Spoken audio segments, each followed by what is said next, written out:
It is not just the MS Norman Atlantic. It is a question that has never been answered. How could a massive modern Ro-Pax ferry, a steel fortress worth a fortune and advertised as the vital artery between Greece and Italy, collapse into a floating furnace just 33 miles from the Otranto Strait? Why did a system designed to defy the brutal Adriatic winter surrender to a single, trivial spark inside a refrigeration truck? And more importantly, why did nearly 500 passengers become the first victims of the very confidence they trusted? But that is only the surface. Behind the moment the ship glowed red, like a dying ember against the pitch-black sea, lies another story less told, but equally dangerous, about ghost passengers who never existed on paper. A chaotic command chain, paralyzed by nature, and a chain of small errors merging into history. Why did it all happen in the early hours of December 2014? And what actually killed the Norman Atlantic, the inferno rising from the depths, the freezing gale hammering from above, or the human element? Stay tuned, because the truth about the Norman Atlantic is unlike any story you know.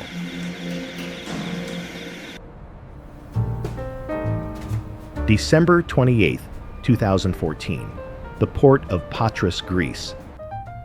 If you stood on the dock that evening looking up at the MS Norman Atlantic, you would not see a vessel. You would see a monument to human competence.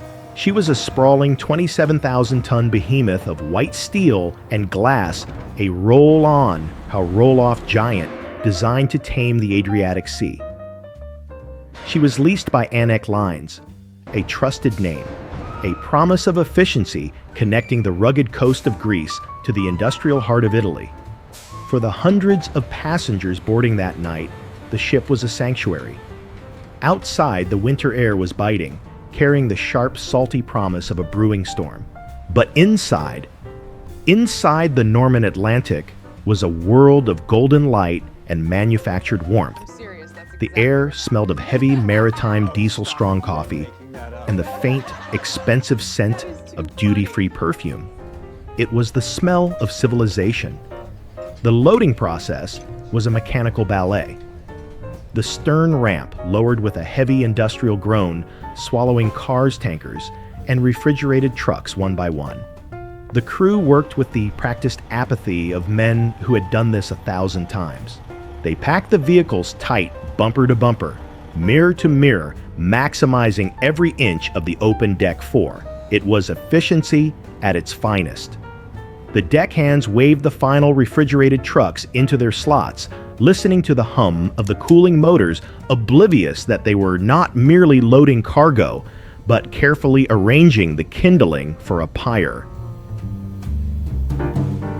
As the ship pulled away from the dock, first stopping at Igoumenitsa and then turning northwest towards Ancona, the atmosphere on board was one of seductive comfort. The ship's stabilizers fought the initial chop of the waves, turning the ocean's violence into a gentle rhythmic cradle. In the passenger lounges, the television screens flickered with news and sports. In the restaurant, cutlery clinked against ceramic plates. Families laughed, sharing meals, feeling the immense solidity of the floor beneath them. It felt permanent. It felt invincible. For the truck drivers, the ferry was less of a luxury and more of a floating motel. Many of them, exhausted from the long haul across the Balkans, ignored the regulations to sleep in the cabins above. Instead, they stayed below in the cavernous belly of the ship, curling up inside their cabs on the car deck. It was quieter there, familiar, a private space amidst the steel. They cracked their windows to let in the air, unaware that the ventilation systems were struggling against the sheer density of the cargo. Up on the bridge, the mood was professional calm. The captain and his officers watched the radar screens glowing green in the dim light. They were aware of the weather reports. A severe gale was churning the Adriatic, bringing with it sleet and high swells, but the Norman Atlantic was built for this. She was a modern machine equipped with fire suppression systems, lifeboats, and redundant engines. The storm was just data to be managed. As the passengers finally retreated to their cabins, the gentle hypnotic vibration of the main engines lulled them into a deep sleep, effectively masking the silent, microscopic heat beginning to radiate from a single electrical fault deep within the labyrinth of Deck 4. By the time the ship reached the Otranto Strait, the Golden Dream was complete. The passengers were warm, dry, and safe. The sea outside was a chaotic, freezing void, but the steel walls held it back with arrogant ease. There was no reason to be afraid. The logic of the modern world dictated that they would arrive in Ancona the next morning. The systems were working. The lights were on. The coffee was hot. The Norman Atlantic pushed forward into the dark, a confident intruder in a predator ocean, carrying its sleeping cargo toward a dawn that many of them would never see.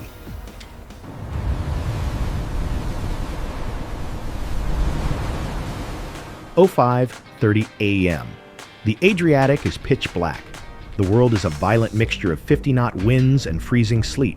Deep in the bowels of the Norman Atlantic on Deck 4, the laws of physics stop negotiating. A refrigeration unit on a heavy truck, overworked and vibrating against the steel hull sparks. It is a tiny, insignificant flash, but here packed tight among tankers of olive oil and synthetic materials, it is a detonator. The fire does not grow, it explodes. It inhales the oxygen in the cavernous garage and exhales a thick, toxic soup of burning rubber and melting plastic. The heat instantly spikes to temperatures that warp steel. The truck drivers sleeping in their cabs, the unauthorized ghosts of the manifest, wake up to a nightmare of blinding smoke. They have seconds. Most do not even have that. As a passenger on Deck 6 turns in his sleep, dreaming of the Italian coast, the fire suppression system on Deck 4 engages and fails to drown the thermal runaway. The alarm finally tears through the ship. It is not a warning. It is a scream. Hundreds of passengers jolt awake in their cabins. The air is already different, hot, acrid tasting of burnt electrical wire. Panic is immediate. Doors fly open. The corridors, once wide and welcoming, are now choking tunnels of gray smoke. The lights flicker. Then they die. The blackout hits. The ship is now a labyrinth of darkness. The only light comes from the terrifying orange glow pulsing from the floorboards and the dim green beams of emergency exit signs that are rapidly disappearing behind the smog. People scramble upward. It is a primal stampede. They claw their way toward the upper decks, driven by the reptilian instinct to breathe. They spill out onto the open deck, gasping for air. But there is no relief. They have traded the oven for the freezer.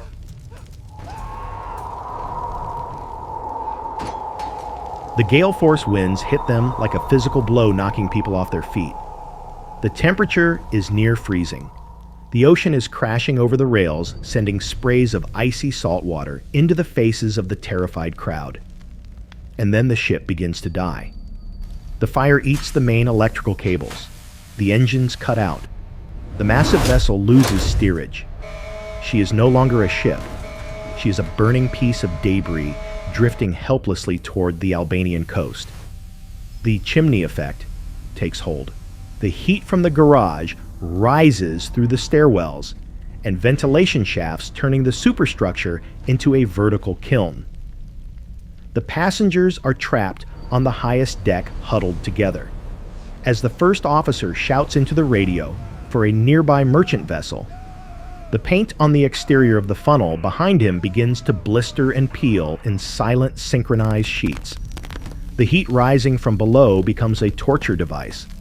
The steel deck plates begin to cook. It is a slow, agonizing rise in temperature. Passengers shift their weight, lifting one foot and then the other. It is not just uncomfortable, it is searing. The rubber soles of their shoes begin to soften. Then they turn sticky. Then they melt.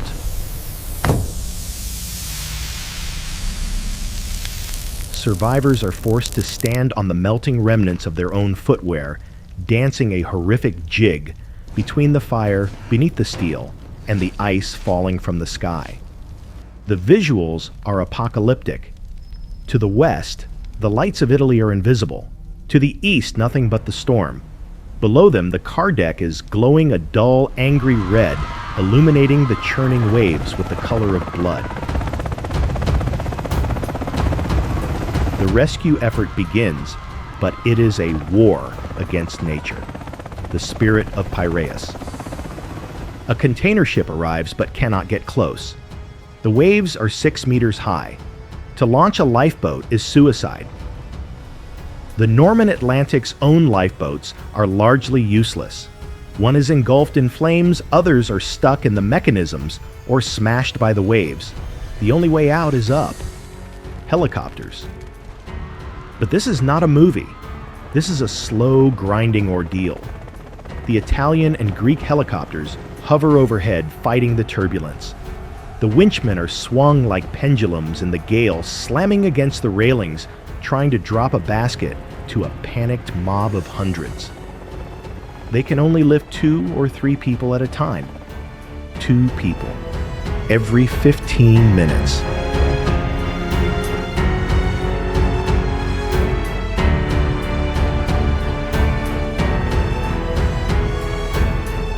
The math is terrifying. As a helicopter pilot fights the yoke to hold a steady hover, a single window on the passenger deck explodes outward, showering the sea with glass that glitters like diamonds before vanishing into the dark. The siege lasts for 36 hours. 36 hours of freezing spray. 36 hours of inhaling carcinogens. 36 hours of watching the person next to you succumb to hypothermia while the floor burns their feet. The ship lists to the right. The smoke gets thicker. There is a moment of false hope. A tugboat manages to attach a line. The passengers cheer a ragged, desperate sound. They think they are being towed to safety. Snap. It's secure. Thank God. We're safe now. The cable breaks under the strain of the storm. The hope vanishes, instantly replaced by the crushing reality that they are still drifting. The fire is not done. It moves methodically, consuming the cabins, the lounges, the golden dream of Act 2. It erases the luxury. It melts the duty-free perfume bottles, the televisions, the soft mattresses. It leaves nothing but blackened skeletons of steel. On the top deck, the survivors are no longer people. They are huddles of soot and ice. They stop screaming. They simply wait, caught in the indifferent, violent embrace of the Adriatic, watching the rotors chop the air above them, praying they are next. The ocean finally relinquished its grip, not because it was finished, but because the machines took over. The rescue phase ended, but the Norman Atlantic did not die immediately. She remained a stubborn, smoldering island of toxicity drifting towards the Albanian coastline. It took a fleet of ocean-going tugs, massive engines churning the gray water white to lasso the Leviathan. They dragged the charred husk across the Adriatic, a funeral procession of steel and smoke heading towards the port of Brindisi, Italy. From the shore, she looked like a warship returning from a lost battle. Pull it tight. The once pristine white paint was peeled back to raw, rusted iron. The bridge windows were black sockets. Smoke still curled lazily from the vents, a signal that the heart of the beast was still beating with residual heat. When the ship finally docked, the silence that fell over the port was heavier than the noise of the storm. The resurrection began not of the passengers, but of the truth. It was an engineering nightmare. The ship was not just a crime scene, it was a biohazard zone. The fire had raged for so long and with such intensity that the structural integrity of the upper decks was compromised. The steel had undergone thermoplastic deformation. It had softened, sagged, and hardened again in twisted, unnatural shapes. Investigators could not simply walk in. They had to wait. The Norman Atlantic was a thermal battery storing temperatures of hundreds of degrees deep within her cargo holds long after the open flames had died. When the specialized teams finally boarded clad in hazmat suits and breathing apparatus, they entered a world stripped of color. Everything was gray. The soot was ankle deep, a fine choking powder that covered the golden dream of the passenger lounges. The duty-free shops, the restaurants, the cabins, they were reduced to carbon outlines. But the true horror lay below on Deck 4. Opening the stern ramp was like unsealing a tomb from an ancient violent era. The smell that rolled out was complex, a chemical cocktail of burnt diesel, incinerated plastics, and organic decay. What the forensic engineers found inside defied standard categorization. The car deck, the antagonist of our story, had transformed into a single fused monolith. The trucks and cars were no longer individual vehicles. The intense heat, estimated to have exceeded 1,000 degrees Celsius at the peak of the blaze, had melted the aluminum bodies of the trailers and the glass of the windshields. The metals had flowed like water pooling on the deck plates and cooling into abstract silver puddles that welded the wreckage to the ship itself. To separate the trucks, salvage crews had to use industrial cutting torches, slicing through the new alloys created by the fire. It was an autopsy performed with heavy machinery. In the corner of the deck, a firefighter's flashlight beam swept across a mound of gray ash, illuminating a steel wristwatch that had stopped exactly at 5:32 a.m., ticking for an audience of ghosts. As they peeled back the layers of burnt steel, the resurrection revealed the second betrayal of the numbers. During the crisis, the passenger manifest had been the Bible of the rescue operation.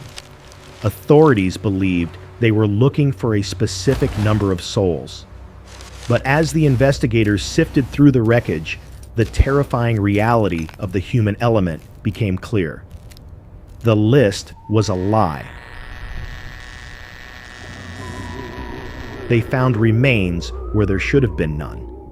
They found empty spaces where people were supposed to be. The Norman Atlantic, like many ferries traversing these waters, had been a vessel for the desperate. Illegal migrant stowaways, hoping to reach Italy, had hidden inside the very trucks that started the fire.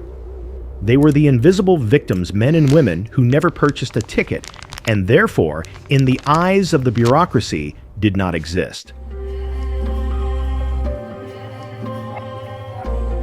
The forensic teams had to resort to DNA testing against a global database of missing persons to identify bone fragments found fused to the truck axles. The discrepancy was maddening. The official death toll stood at 12. But the number of missing remained a nebulous, shifting figure, potentially nearly 20. The sea and the fire had conspired to erase the evidence so thoroughly that some families would never receive a body-only illegal declaration. The investigation also turned its lens on the ship's systems. The resurrection of the data recorder.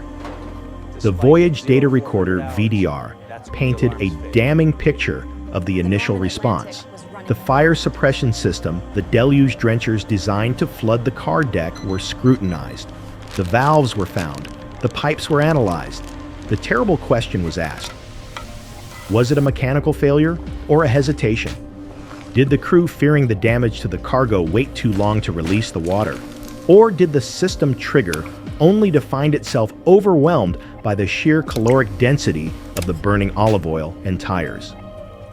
The investigation revealed that the fire dampers the metal flaps designed to seal off the ventilation shafts and starve the fire of oxygen had failed to close completely.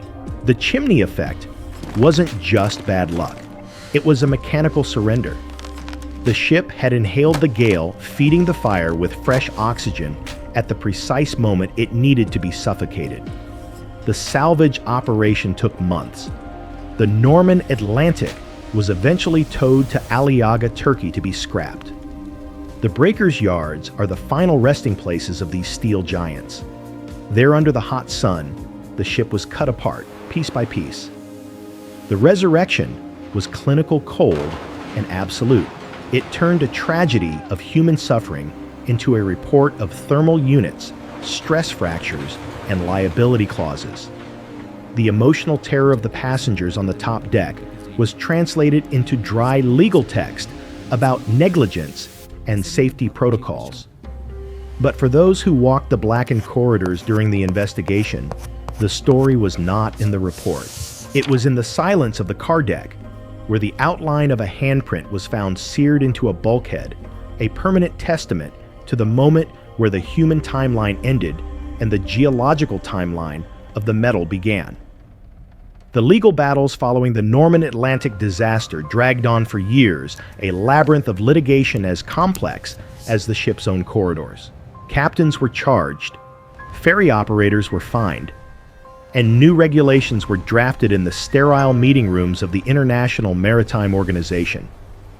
They promised safer stowage plans, better fire detection, and stricter passenger counting. But paper does not put out fires. The Norman Atlantic serves as a brutal, freezing reminder of a truth we often choose to ignore: our modern world with its GPS. Its satellite tracking and its titanium alloys is merely a thin veneer over the ancient forces of the Earth. We build floating cities and fill them with the comforts of home, the coffee, the televisions, the soft beds, to distract ourselves from the reality that we are trespassing on a predator ocean. The sea does not hate us. The fire does not judge us. They simply wait for a single broken circuit, a single loose valve, or a single moment of human complacency. When you next step onto a ferry surrounded by the smell of expensive perfume and the hum of powerful engines, take a moment. Look past the golden lights, feel the vibration in the floor, and ask yourself, if the lights go out and the heat rises, do you know where the exit is? Because the Norman Atlantic taught us that when the systems fail, there is no first class. There is only the fire, the ice, and the steel. History is not just dates and numbers. It is the collective memory of our species. Thank you for taking the time to remember these events with us. If you have a story or an event you believe deserves to be told, leave it in the comments. We are listening